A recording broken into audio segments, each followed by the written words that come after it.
Oh, sorry, got to change gears. Away with the Ukrainian mobster and one with the stand-up guy. So,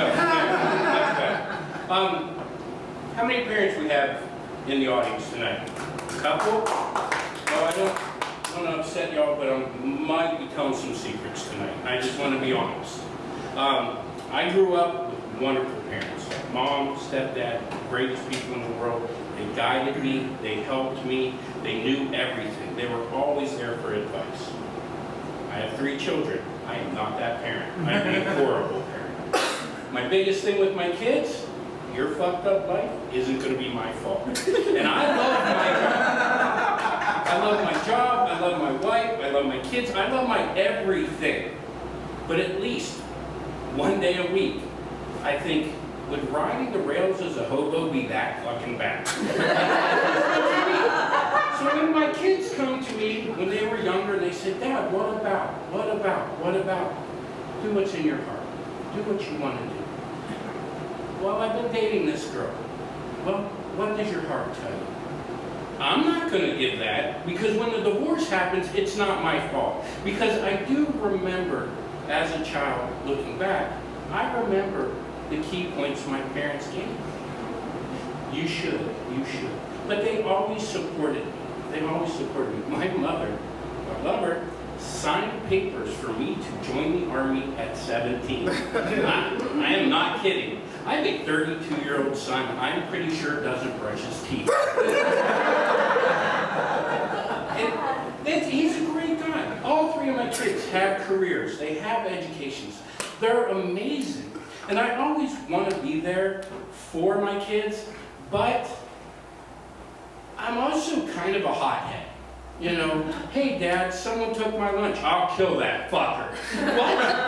Well, no, he accidentally picked up my lunch, but then he brought it back. Okay, I won't kill him. And I know my kids don't tell me things because they're worried I will kill that fucker. I'm just that guy. But it did put a barrier with our communication. I never wanted to be the extra cool parent. I never wanted to be the parent that's like, oh, you're 16, here's a beer. I never wanted to be that guy. Because again, your addictions and problems aren't going to be my fault. But my kids have hit a point now where they're older. All of them are over 21. But it's like, hey, did you know weed's legal now? Maybe you could partake and take the edge off that. You can get a prescription. And I'm like, oh, children, I would never do that. I'm not going to tell them I hate weed. I smoked it all the time back in high school. It wasn't my thing. I like real drugs. I like stuff made in chemicals. I like the lab-made shit. I like to know that some Peruvian in Colombia was butt naked crushing leaves to get me. Forget that natural shit. That's horrible.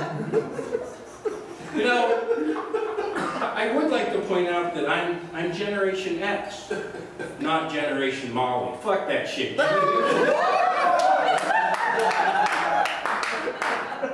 You know, and one of my children said, well, we went to 4th of July in the Capitol. There was a lot of people smoking a lot of weed. Oh, okay. And I did mushrooms. Oh my gosh. And I wanted to say to him, that's great, pussy.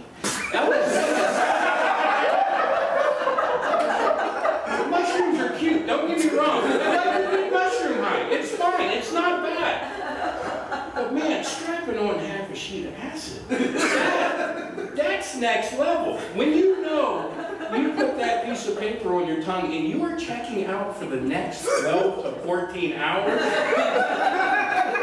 these are conversations I can't have with my kids. I'm still the dad. I hope you're making good choices. I hope you're using a condom. I hope you're putting money in your 401k. I want to be that dad. But I can't. I have to be the strict, this is what you're doing, this is what you need to do. I